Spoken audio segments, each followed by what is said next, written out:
নমস্কার, smile with মিষ্টির নতুন আরেকটি ব্লগে আপনাদের সবাইকে অনেক স্বাগত। সকাল সকাল আমি চলে এসেছি রান্নাঘরে। অনেক দিন ধরেই ভাবছি যে ব্লগ করব, কিন্তু ব্লগ স্টার্ট করা কিছুতেই হচ্ছে না, কারণ কিছু না কিছু মানে হয়েই যাচ্ছে।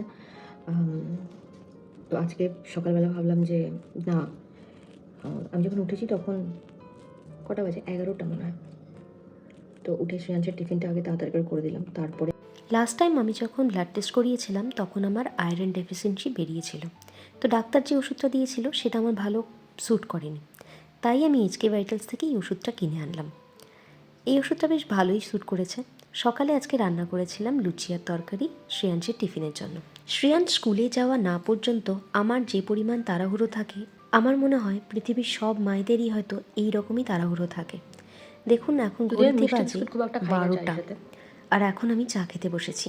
কিন্তু আজকে রান্নাঘরে গিয়ে দেখলাম যে ক্রিম কেকারটা শেষ হয়ে গেছে। একটা নতুন প্যাকেট রাখা আছে যদিও, কিন্তু ওটা ঢালতে হবে। কিন্তু আমি এত কুড়ে এই ঢালতে আবার ইচ্ছা করছিল না। দেখলাম এই আর একটা কন্টেনারে পুকুর জন্য ছিল, ওর পার্লেজি ছিল। ও জেনারেলি পার্লেজি, তারপরে হ্যাপি হ্যাপি এ ধরনের বিস্কিট খায়। একটু মিষ্টি, একটু ক্রিম দেওয়া। আমার আবার নোনতা বিস্কিট বেশি ভালো লাগে, বা ক্রিম কেকার সবসময় ভালো লাগে। চা খাওয়ার পরে তাড়াতাড়ি করে ঘরের কাজগুলো আমি সেরে ফেললাম, কারণ এর পরেও আমার অনেকগুলো বাচ্চা এই মুহূর্তে বাড়িতে রয়েছে, তাদের খেতে দিতে হয়। ঘরের কাছে হাত দিচ্ছি, এখনও ঘর ক্লিন করা হয়নি, ঘর ক্লিন করতে হবে। আজকে অফিসে সবাইকে বলেছি 2টোর সময় লগ ইন করতে, তো ওরা সবাই 2টোর সময় আসবে। এখন 1টা বাজে, 1 ঘন্টা আমার হাতে সময় আছে। 1 ঘন্টার মধ্যে আমাকে ঘর পরিষ্কার করতে হবে, চিনিকে খাওয়াতে হবে, চিনিকে নিচ থেকে ঘুরিয়ে নিয়ে আসতে হবে, বাচ্চাগুলোকে খাওয়াতে হবে। চলুন আপনাদের দেখাই বাচ্চাগুলোর কেমন আছে ওরা। এই যে মা, আমাদের মা বরফি, বরফির পাশে বরফির আরেকটা সুন্দর, এর নাম কি রাখবো এখনও ডিসাইড করতে পারিনি আমরা। এই যে রাজভোগ, এর নাম কি রাজভোগ রাখা যায়? আপনারা বলুন, এর নাম কি রাজভোগ রাখা যেতে পারে?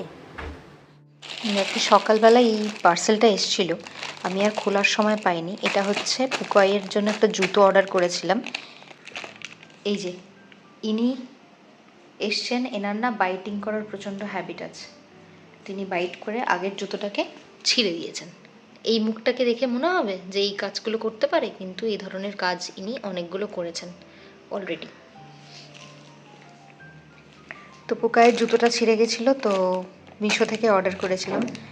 ওর জন্য বায়না করছিল, তো যেহেতু ছিঁড়ে গেছে কিন্তু আমাকে বললো যে আমি এইটা পছন্দ করলাম, তো দেখাচ্ছি কী অর্ডার করেছি।